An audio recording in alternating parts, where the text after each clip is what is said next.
Bonjour. Comme promis, je vous fais part de l'avancée de mes travaux sur le projet Bavaria.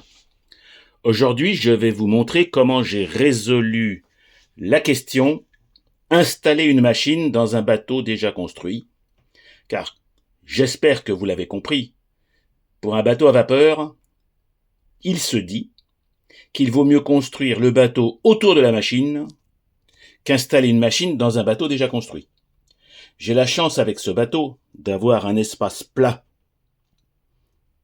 au fond de coque, en bois, et relativement facile d'accès.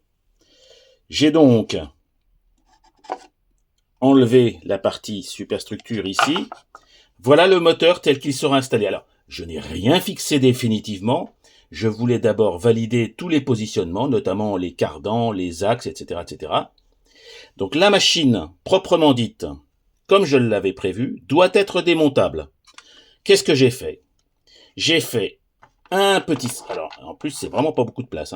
J'ai fait un petit socle en contreplaqué recouvert d'une feuille de cuivre. Au départ, je ne savais pas quelle épaisseur j'avais à gérer. Et donc, j'ai pu installer dessus le cerveau. Donc, normalement, je n'ai plus de soucis pour démonter la machine, parce qu'à côté de ça, voilà le fond. Alors, il n'est pas fixé, mais il a été taillé pour que je puisse, lui, le laisser définitivement dans le bateau. Il sera collé, puisque c'est du bois et du bois. Et j'ai installé aux quatre coins, tout a été fait en même temps, j'ai installé ces petits inserts, ça s'appelle un insert, en 3 mm, et aux quatre coins de mon support, sous cette petite plaque, là aussi de contreplaqué d'1 mm, pour maintenir les inserts, parce que les inserts ne tiennent pas bien, et bien je peux visser ici les vis. Hop, hop, raté. Enfin, vous avez compris l'idée. Donc, vous avez ici, vous aurez un support collé comme il faut. Donc, le support collé, les vis me permettant de démonter, et bien sûr, la machine que je peux rentrer et sortir à volonté. Pour ce faire, si vous avez regardé les premières vidéos, vous avez pu remarquer que l'arbre d'hélice allait jusqu'à la moitié ici de cette superstructure. Et bien, qu'est-ce que j'ai fait? Je l'ai coupé. J'ai tant bien que mal arraché, ça n'a pas été très facile et très propre, la bague ici qui transforme un diamètre de 6 en diamètre de 4, donc c'est une micro-bague tenue par elle-même un petit joint de plastique, donc je l'ai réentré à force. Alors j'espère qu'on le voit, je ne sais pas si je peux zoomer, tiens je vais essayer un petit peu de zoomer. Je sais pas ce que ça fait, verrouillage, non, je ne veux pas verrouiller. Bon, en tout cas, vous avez compris, j'ai réussi à rétrécir, tout en gardant, bien sûr, un fonctionnement de l'hélice nominal. Donc, tout tourne proprement.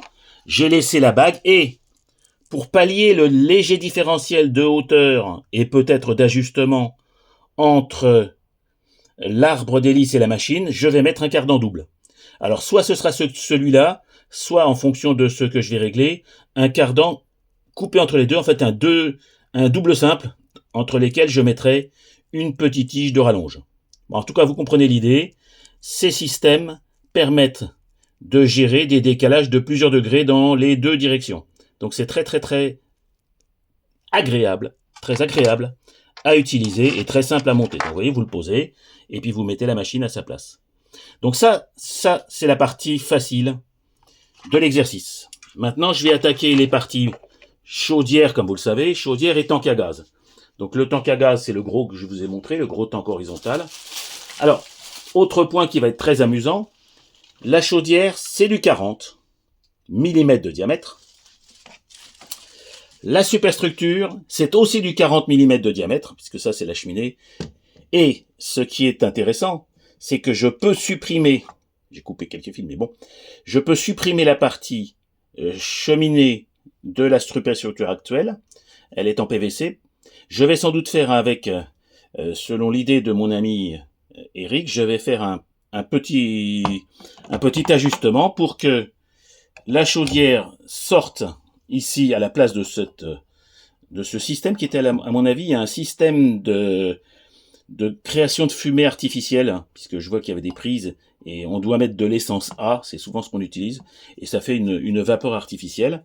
Mais en tout cas, je vais gérer de manière très précise le positionnement de la chaudière par rapport à cette cheminée pour que je puisse, là encore une fois, mettre un insert. Alors j'espère que je vais trouver du tube de 38, sinon je le fabriquerai. Enfin bon, on doit trouver des solutions pour gérer ces difficultés. Enfin, j'appelle pas ça une difficulté.